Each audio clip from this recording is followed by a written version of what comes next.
പലപ്പോഴും ഞാൻ സക്കായിയെ കുറിച്ച് ചിന്തിക്കുമ്പോൾ എന്നെ ചിന്തിപ്പിക്കുന്ന ആ വിഷയം, ചുങ്കക്കാരനായവൻ ഒത്തിരി പണമൊക്കെ സമ്പാദിച്ച് ടാക്സ് കളക്ടറായിട്ട് നല്ലവണ്ണം സമ്പാദിച്ചു. യേശുവിനെ കാണാൻ വേണ്ടി ആഗ്രഹിച്ച് പ്രൈസ് ദി ലോർഡ്, ഹല്ലേലൂയ, അവൻ ഹല്ലേലൂയ കർത്താവിനെ കാണാൻ വേണ്ടി ഇരുന്നതൊക്കെ നമുക്ക് കാണുവാൻ കഴിയും. എന്നാൽ യേശു അവനെ കാണുവാനും യേശു അവന്റെ ഭവനത്തിലേക്ക് കടന്നു വരുവാനും ഒക്കെ ഇടയായി തീർന്നപ്പോൾ അവൻ യേശുവിനെ അല്ലെങ്കിൽ മനസ്സിലാക്കിയപ്പോൾ അവന്റെ തെറ്റുകൾ പാപങ്ങളൊക്കെ വലിയ ബോധ്യം വരുവാനിടയായി തീർന്നപ്പോൾ അവൻ പറയുക, ഞാൻ മേടിച്ചതിന്റെ 4 ഇരട്ടി മടക്കി കൊടുത്തോളാം. Praise the Lord, hallelujah, hallelujah. അതാണ് മാനസാന്തരം എന്ന് പറയുന്നത്. ഇന്ന് പക്ഷെ ആ മാനസാന്തരം ഒന്നും കാണുന്നില്ല. ഹല്ലേലൂയ. ഇന്ന് രക്ഷിക്കപ്പെടുന്നുണ്ട്, സ്നാനപ്പെടുന്നുണ്ട്, ഹല്ലേലൂയ, എല്ലാം വീണ്ടെടുപ്പ് എല്ലാം പ്രാപിക്കുന്നുണ്ട്. പക്ഷേ മാനസാന്തരം സംഭവിക്കുന്നില്ല. മാനസാന്തരം സംഭവിക്കുമ്പോ പണ്ട് നമ്മളെ കൊടുക്കാനുള്ളത് വരെ ദൈവാത്മാവ് ഓർപ്പിപ്പിക്കും.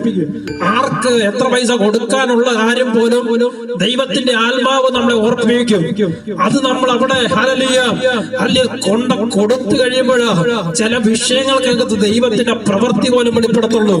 Praise the Lord.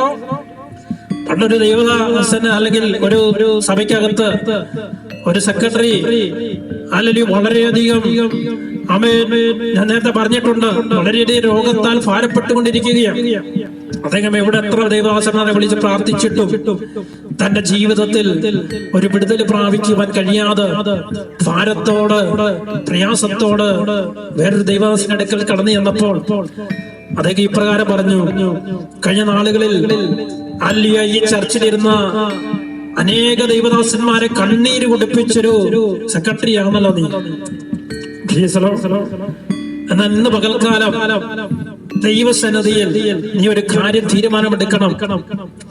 ഇവിടെ ഇരുന്നിട്ടുള്ള എല്ലാ ദൈവദാസന്മാരുടെ ഫോൺ നമ്പർ കളക്ട് ചെയ്യാൻ പറഞ്ഞു. എല്ലാ ദൈവദാസന്മാരെയും വിളിച്ച് ക്ഷമ ചോദിക്കാൻ പറഞ്ഞു. അങ്ങനെ ആ സെക്രട്ടറി പ്രൈസ് ദി ലോർഡ് ഓരോരോ ദൈവദാസന്മാരെയും അതുവരെ ഇരുന്ന ദൈവദാസന്മാരുടെ എല്ലാ ഫോൺ നമ്പറിലും വിളിച്ച് ക്ഷമ ചോദിച്ച അന്ന് രാത്രി അതുവരെ കണ്ടിട്ടില്ലാത്ത ദൈവ സൗഖ്യം തന്റെ ജീവിതത്തിൽ വ്യാപരിക്കുമെന്നൊക്കെ തീർന്നു. Praise the Lord, hallelujah. പലപ്പോഴും ഒറ്റ ക്ഷമ ചോദിക്കാത്തതായിരിക്കാം, അല്ലെങ്കിൽ പലരോടും ക്ഷമിക്കുവാൻ കഴിയാത്തതായിരിക്കാം, പല വിടുതലിനും തടസ്സത്തിനും കാരണമായിരിക്കുന്നത്. ഇന്ന് പകൽക്കാലം പ്രൈസ് ദി ലോർഡ്, ഹല്ലേലൂയ, ഒരു മാനസാന്തരം സംഭവിക്കുമ്പോൾ തെറ്റുകൾ നമുക്ക് ബോധ്യം വരും. ദൈവാത്മാവ് ബോധ്യം വരുത്തുമ്പോൾ ആത്മാവിന് കീഴ്പ്പെടുമെന്നൊക്കെ നമ്മുടെ ഏറ്റിരണം.